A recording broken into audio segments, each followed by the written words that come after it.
নতুন এক বাণিজ্য চুক্তিতে পৌঁছাতে আলোচনা চালাচ্ছে যুক্তরাষ্ট্র ও কানাডা। এর মধ্যেই কানাডীয় পণ্যে ১ আগস্ট থেকে ৩৫% শুল্ক আরোপের ঘোষণা দিয়েছেন মার্কিন প্রেসিডেন্ট ডোনাল্ড ট্রাম্প। ট্রুথ সোশ্যালে প্রকাশিত এক চিঠির মাধ্যমে দেওয়া হয় এই ঘোষণা, যেখানে বেশিরভাগ বাণিজ্য অংশীদারদের ওপর ১৫ থেকে ২০% হারে সর্বজনীন শুল্ক আরোপের হুমকি দেন ট্রাম্প। মার্কিন প্রেসিডেন্টের এসব হুমকিকে অবশ্য খুব একটা পাত্তা দিচ্ছেন না কানাডার প্রধানমন্ত্রী মার্ক কার্নি। এক্স হ্যান্ডেলে তিনি লিখেছেন, অগস্টের নতুন সময়সীমায় পৌঁছানোর আগেই কানাডার শ্রমিক ও ব্যবসার স্বার্থ রক্ষায় কাজ করবে সরকার। কানাডার কিছু পণ্যের উপর ২৫% শুল্ক বসিয়েছেন ট্রাম্প।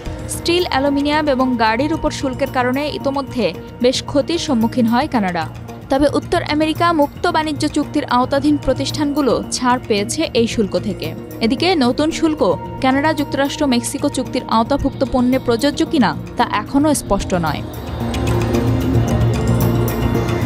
বিবিসির এক প্রতিবেদনে জানানো হয়, শুল্ক বাড়ানোর তথ্য জানিয়ে ২০টির বেশি দেশে চিঠি দিয়েছে ট্রাম্প প্রশাসন। সেই তালিকায় আছে জাপান, দক্ষিণ কোরিয়া, শ্রীলঙ্কাও। বিশ্বের প্রায় সব দেশে অ্যালুমিনিয়াম ও স্টিলের উপর ৫০% শুল্ক আরোপ করেছেন ট্রাম্প। আর যুক্তরাষ্ট্রে তৈরি নয় এমন গাড়ি ও ট্রাকের উপর বসিয়েছেন ২৫% শুল্ক। এছাড়া সম্প্রতি তামা আমদানির উপর ৫০% শুল্ক আরোপের ঘোষণা দিয়েছেন তিনি, যা কার্যকর হবে ১ আগস্ট থেকে।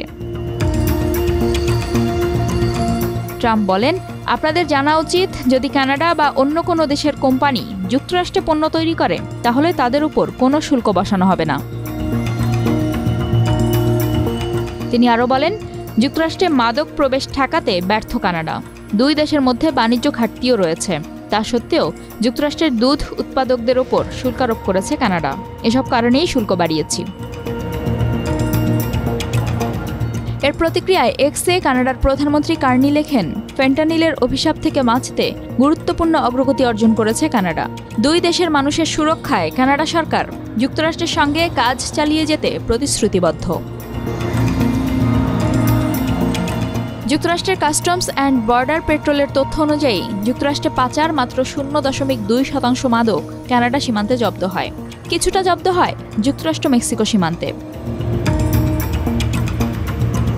কানাডায় উৎপাদিত পণ্যের প্রায় ৩/৪ রপ্তানি হয় যুক্তরাষ্ট্রে। ফলে ট্রাম্পের বর্ধিত শুল্কে মারাত্মক ক্ষতির মুখে পড়বে কানাডার অর্থনীতি। গত কয়েক মাস ধরে যুক্তরাষ্ট্রের সঙ্গে নতুন বাণিজ্য ও নিরাপত্তা চুক্তি নিয়ে আলোচনা করছে কানাডা। জুনে G7 সম্মেলনে কার্নি এবং ট্রাম্প ঘোষণা করেন ৩০ দিনের মধ্যে নতুন চুক্তিতে পৌঁছাতে প্রতিশ্রুতিবদ্ধ দুই দেশ। সময়সীমা ঠিক করা হয় ২১ জুলাই।